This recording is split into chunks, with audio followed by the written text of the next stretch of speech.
Welcome back, and today we're going to be talking about the US consumer credit bubble and the big picture of what's going on out there. So let's start with the basics. Here we see that the total debt balance in the US is on the rise. Non-revolving credit, which includes auto and student loans, has increased by $12.91 billion, while revolving credit, which includes credit cards, has gone up by $10.9 billion.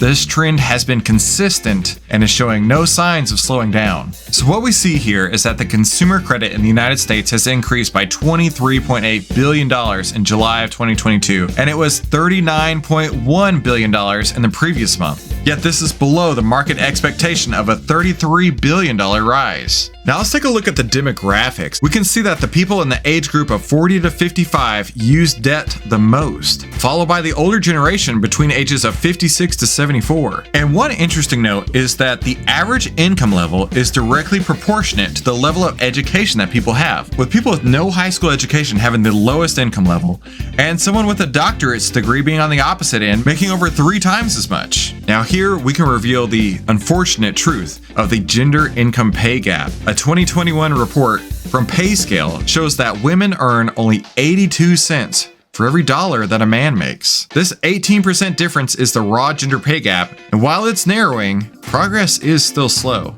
And when it comes to credit cards, what we see is that 30% of consumers use credit cards to buy goods and services without planning in advance.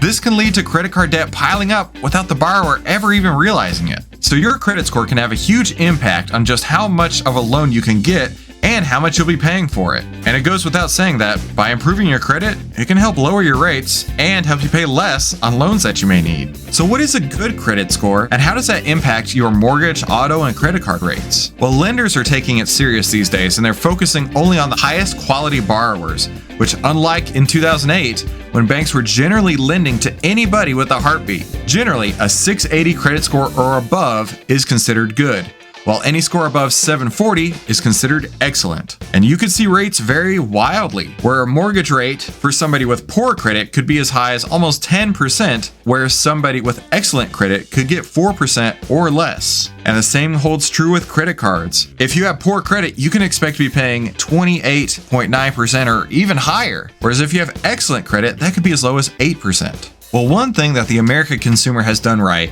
is that they've reduced their debt as a proportion of disposable income since 2008. Now, it's not just personal debt that's been growing. The gross federal debt of the United States has grown from about $10,000 per person in 1990 to close to $90,000 per capita in 2020. There's a couple interesting trends that we've seen develop since 2003, whereas the number of auto loans has increased and the number of credit card loans has increased. You've seen areas in the real estate sector, like mortgages and home equity revolving credit lines, peak around 2008 as you would expect, but then taper off significantly in the decade since. If we look at the US household debt as a whole, what we see here is that mortgages consist of the biggest portion, as you would expect. While a mortgage is a good debt because it's cheap financing and it's going towards paying off an asset that's rising in value, it's important to remember that a debt is still a debt. But what is on most everyone's minds these days is inflation and that pressure that it's putting on the American household.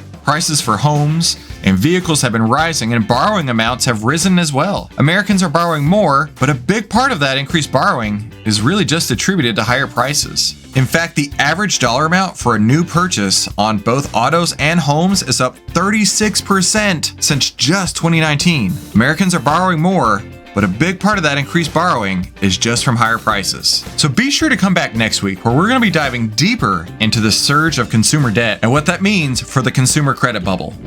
Be sure to head to outlier.com, that's OVTLYR.com, to see how Outlier is turning investor behavior into stock market success.